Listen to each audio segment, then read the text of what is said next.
Bonjour à tous. Alors je sais que vous êtes nombreux comme moi à avoir halluciné.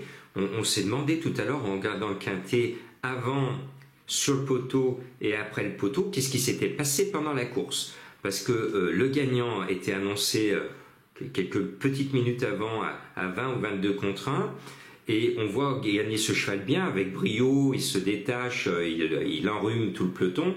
Et tout d'un coup, quand on voit la cote s'afficher sur le poteau, 10 contre 1, qu'est-ce qui s'est passé?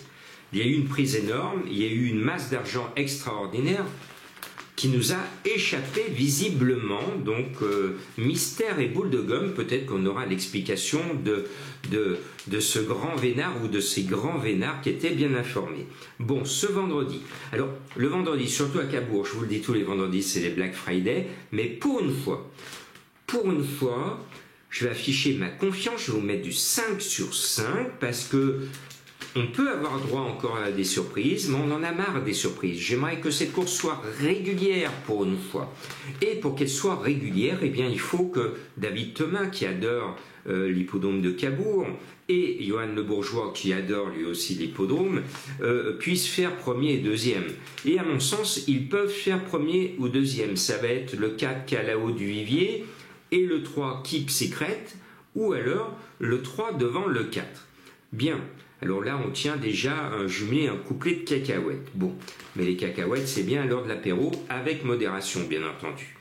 Après, je suis allé en deuxième ligne derrière l'Autostar pour garder un jeune, parce que je préfère les jeunes dans cette course, le 8, Cosy d'Héronville. Alors, Cosy d'Héronville, je l'aime bien parce qu'en règle générale, elle répète toutes ses courses, et puis la dernière fois, la coquine, elle s'est montrée délicate dans ses allures, et messieurs les commissaires l'ont grondée et elle a été disqualifiée.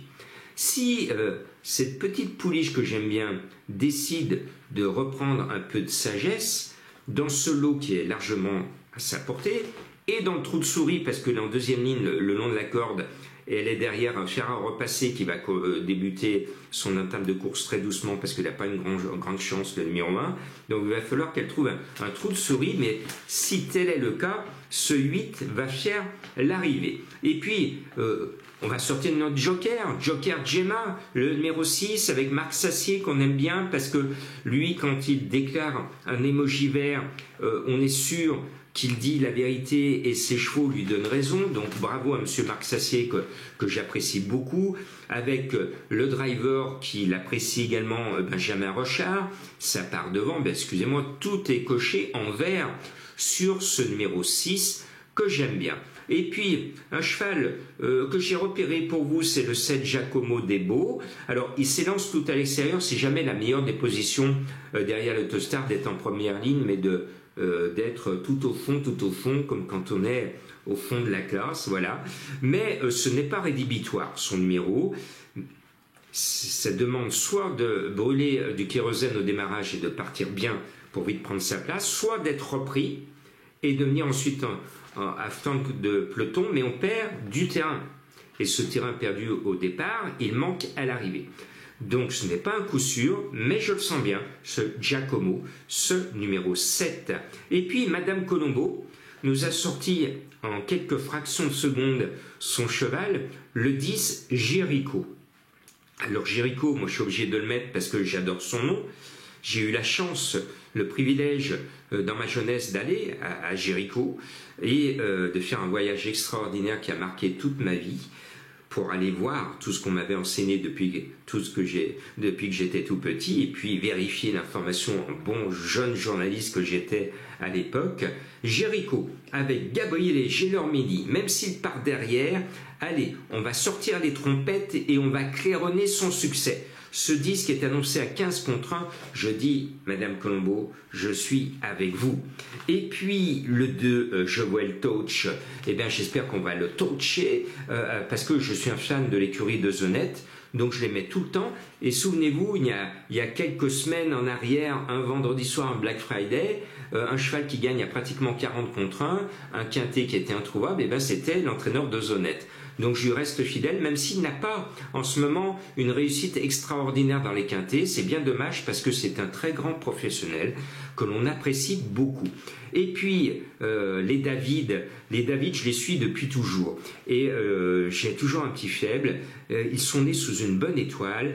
Et j'aime bien cette écurie qui ronronne, qui bosse comme toutes les écuries. Ce sont des gens qui travaillent beaucoup et qui méritent une certaine forme de réussite. Le 5, Joyce de Him, eh bien, j'espère qu'ils vont faire une grande performance avec ce numéro 5, qui va être à 20 ou 30 contre 1. Je me rappelle que la famille David avait gagné un jour un quintet, ça date un petit peu maintenant, mais qu'est-ce qu'ils étaient émus, le poteau franchi, que j'en avais versé une petite larme tellement j'étais ému avec eux. Bon, bah alors charge à Joyce de Him de nous faire pleurer de joie, parce que si le 5 gagne, il va gagner à cote et on sera tous heureux, et les David aussi. Allez, on se fie à leur bonne étoile. De toute façon, pour gagner au jeu, que ce soit aux courses, au casino, de partout, au loto, il faut suivre sa bonne étoile, et quand c'est votre jour de chance, on y va.